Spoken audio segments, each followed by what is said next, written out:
improve our English. Hello friends, welcome to Smrita English Academy. So let's do practice, listen and practice. Okay, so in this video we are learning how to read. If we would like to improve our English, one thing we can do is to build up our vocabulary.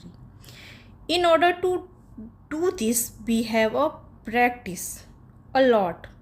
There are many effective ways. First of all, we should read a lot.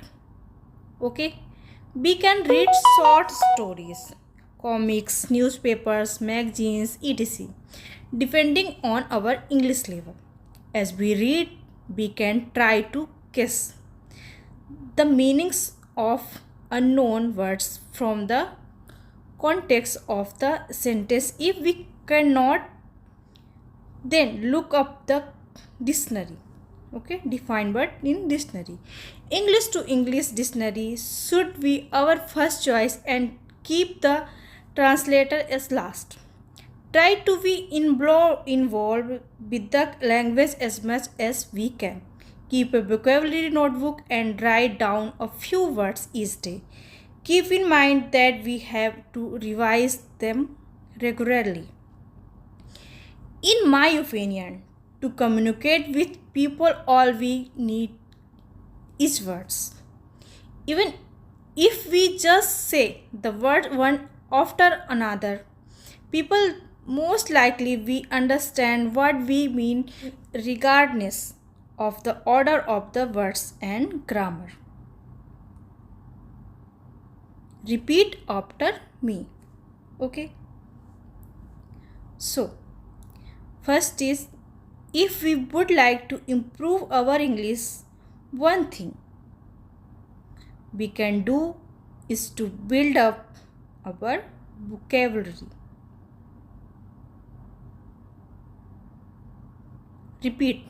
Please keep try. If we would like to improve our English, अगर आप अपनी English improve करना चाहते हैं, so one thing we can do is to build up our vocabulary. So हमें अपनी vocabulary को मजबूत बनाना होगा, अपनी वोकेबलरी को इम्प्रूव करना होगा.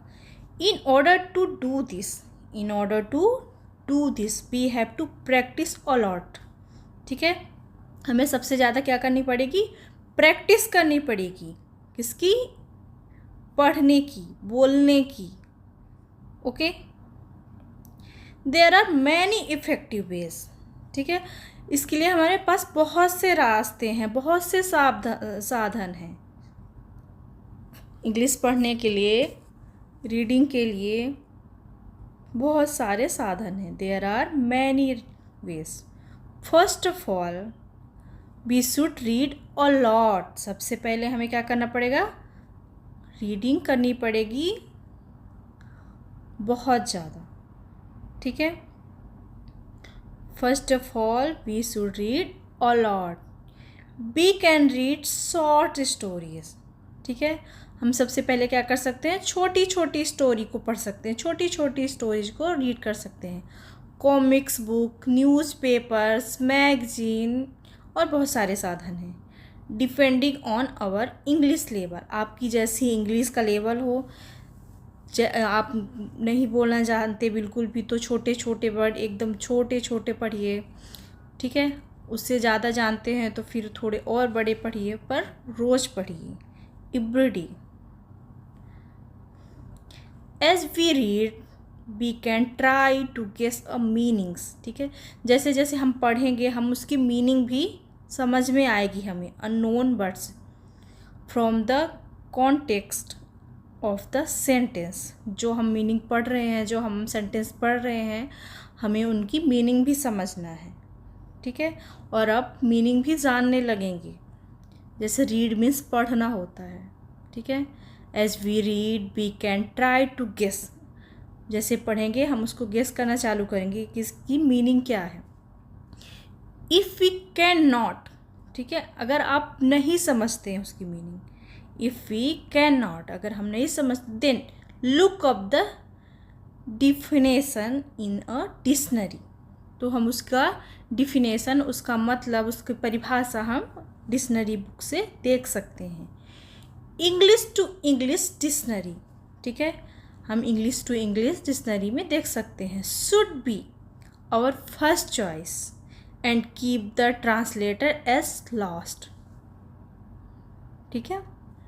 तो पहले तो हम खुद से ट्राई करेंगे कि हाँ हमें आनी चाहिए। अगर हमें नहीं आती है, कुछ वर्ड ऐसे होते हैं जो बहुत ज़्यादा डिफ़िकल्ट होते हैं, उसके लिए हम डिक्शनरी का यूज कर सकते हैं। Try to be involve with the language, try to be involve with the language as much as we can, as much as we can, ठीक है। कि सबसे पहले तो हमें इन्वॉल्व होना पड़ेगा लैंग्वेज में, जितना हम इन्वॉल्व हो सकते हैं। Keep vocabulary notebook and write down a few words each day. आप एक अपनी vocabulary नोटबुक बनाइए और छोटे छोटे वर्ड, थोड़े थोड़े वर्ड रोज़ राइट करिए, रोज़, एवरी डे। जो आपसे बनते हैं उनको अलग, जो आपसे नहीं बनते हैं वो अलग। Keep in mind that we have to revise them regularly, ठीक है।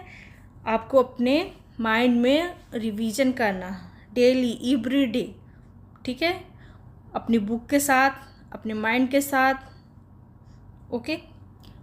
इन my opinion to communicate with people all we need is words. और मेरे हिसाब से आपको लोगों के साथ भी बातचीत करना चाहिए, कम्युनिकेट करना चाहिए, ठीक है। जो भी वर्ड आपने पढ़े हैं, जो भी वर्ड आपने राइट करे हैं उनको, even if we just say the words one after another, people must likely will understand what we mean regardless of the order of the word and grammar. even if we just say, अगर हम थोड़े थोड़े word भी बोलते हैं after अनादर, ठीक है, people must likely, तो लोग हमें पसंद करते हैं। हम छोटे छोटे भी अगर वर्ड इंग्लिश के बोलते हैं तो लोग हमें पसंद करते हैं। विल अंडरस्टैंड, और वो हमें समझते हैं व्हाट वी मीन, कि हम क्या कहना चाहते हैं, ठीक है। और अगर आपसे नहीं बनता है तो आप ग्रामर से भी देख सकते हैं, ओके। सो सबसे पहली बात तो है कि